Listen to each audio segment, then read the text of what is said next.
जय शिवराय. शेतकरी बंधूंनो, मी आपला शेतकरी मित्र एस कुमार.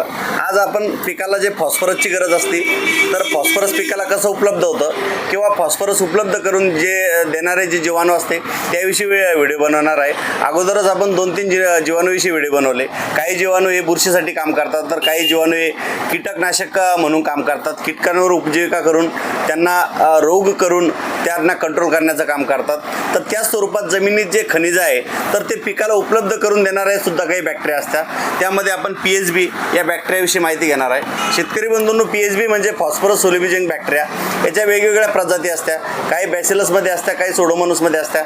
अशा वेगवेगळ्या प्रजाती ह्या काय करतात, त्यांच्या शरीरातून जे काय ऑर्गॅनिक ॲसिड बाहेर पडतं तर ऑर्गॅनिक ॲसिडमुळं जे फॉस्फरस ब्लॉक झालेलं असतं ते पिकाला उपलब्ध होतं. शेतकरी बंधूंनो, आपण म्हणत असाल की फॉस्फरस ते पिकाला कसं उपलब्ध होतं. शेतकरी बंधूंनो, याचे कारणं असतात.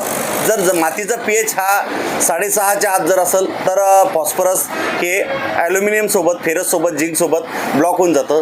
त्याच ठिकाणी शेतकरी बंधूंनो, जर pH 8.5च्या वरती असेल तर कॅल्शियम नायट्रेटसोबत फॉस्फरस हे ब्लॉक होऊन जातं आणि पिकाला उपलब्ध होत नाही. मग त्या ठिकाणी आपल्याला पिकाला उपलब्ध न झाल्यामुळं फॉस्फरसची डिफिशियन्सी पिकावर दिसते.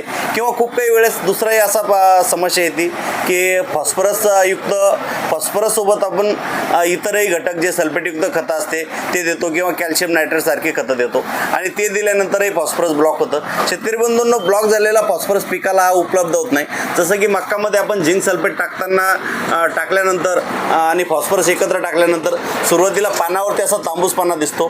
त्याचं कारणच हे असतं की झिंक सल्फेटसोबत फॉस्फरस ब्लॉक झाल्यामुळं पिकाला उपलब्ध होत नाही आणि पानावरती फॉस्फरसची डिफिशियन्सी दिसते. त्यासाठी शेतकरी बंधूंनो, जसं अगोदर सांगितल्याप्रमाणे कॅल्शियम नायट्रेट सोबत जर फॉस्फरस एकत्र आलं तर त्याचं कॅल्शियम फॉस्फेट तयार होतं, म्हणजे सरळ गाळ तयार होतो. मॅग्नेशियम सल्फेटसोबत जर फॉस्फरस एकत्र आलं तर त्याचं मॅग्नेशियम फॉस्फेट दगडासारखा पदार्थ तयार होतो. किंवा झिंक सल्फेट सोबत जर फॉस्फरस आलं तर त्याचं झिंक फॉस्फेट म्हणजे एक वेगळं रसायन तयार होतं की त्या रसायनामुळे सुद्धा फॉस्फरस ब्लॉक होऊन जातं. मग यासाठी शेतकरी बंधूंना आपण फॉस्फरससोबत हे खतं देण्याचे टाळायला पाहिजेत. कारण की मार्केटमध्ये वेगवेगळ्या प्रकारच्या किटा येतात आणि आपण किटा आणि DAP सारखी खतं असेल, 10-26-26 असेल किंवा 20-20-0-13 असेल, हे खतं एकत्र टाकतो आणि एकत्र टाकल्यानंतर फॉस्फरस ब्लॉक होऊन जातं. तर नक्कीच एकत्र वापरू नका. जसं की एका पिंजऱ्यामध्ये वाघ आणि शेळी एकत्र राहू शकत नाही, त्या प्रकारे तुम्ही एकत्र खतं टाकू शकत नाही.